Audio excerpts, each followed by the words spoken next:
Alright, so first of all, welcome back to the channel. I hope life is treating you lovely.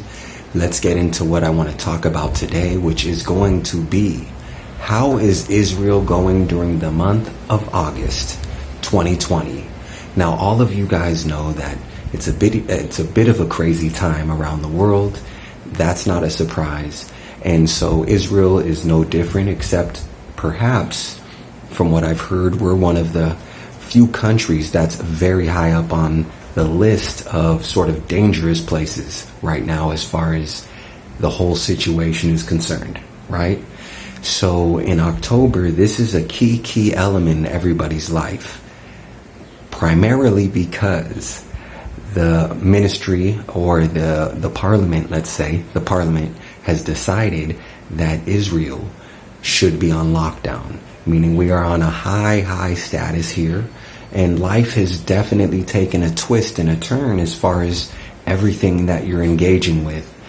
As far as being able to go outside, you're wearing these things here. You guys can see them. So just like at where you're at, I'm 100% sure you're wearing one of these things and I'm wearing one of these things. These facial accessories, let's call them.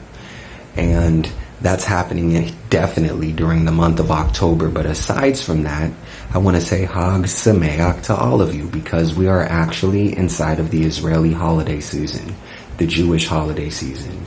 And just last week, it was last week. Last week was Yom Kippur. And the week before that was Rosh Hashanah. And right now we are inside of a holiday called Sukkot.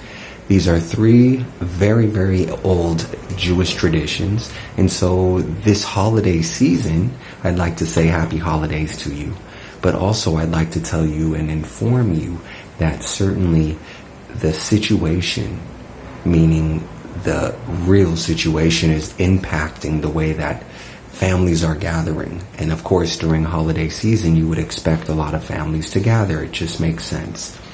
There are government restrictions in place to minimize the amount of people that can gather, not only, of course, on the streets, in public.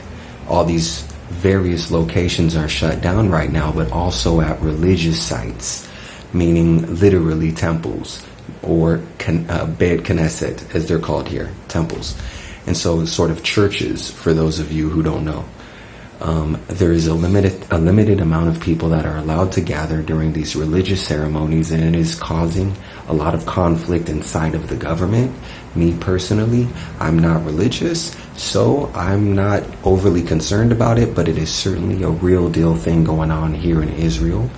Another thing is, as I mentioned to you guys, and you might have seen some of the other videos, but certainly the last video, which was a September update, I'll tell you that in October, just like in September, the beaches are always crowded. However, what I'm seeing now is a lot more police on the beach, and I have been seeing them stopping and talking to people. Thank goodness not me, right? But I have been seeing them hand out tickets, I believe. I'm not getting close enough to find out, but they're handing out tickets to people around the country, certainly from what I've seen, on the beaches of Tel Aviv, for pretty much disobeying the rules of the lockdown, the rules of staying inside and only going outside to do sport. You see people hanging out and chilling. So that's just like it was in September. It's October. These are hot summer months here in Tel Aviv, and we just go with the flow. So that's what it's like outside. Of course, you guys are wondering, what is it like, right? So another thing is, of course, I mentioned in September, businesses are locked down. So it's the same thing in October, even more businesses, because we're at an increased level, right? So more businesses are being hurt, unfortunately, by the situation that we're experiencing in Israel, but also globally, right? Now, I want to speak a word on some of the light, so I suppose, at the end of the tunnel, some of the silver lining, let's call it, right? The silver lining. What is it in all of this craziness? Is that people, although businesses are failing, people are getting to spend more time with their families. And so the universe will always construct a balance. Don't forget that. If something bad is going on, something good is always going on, and vice versa.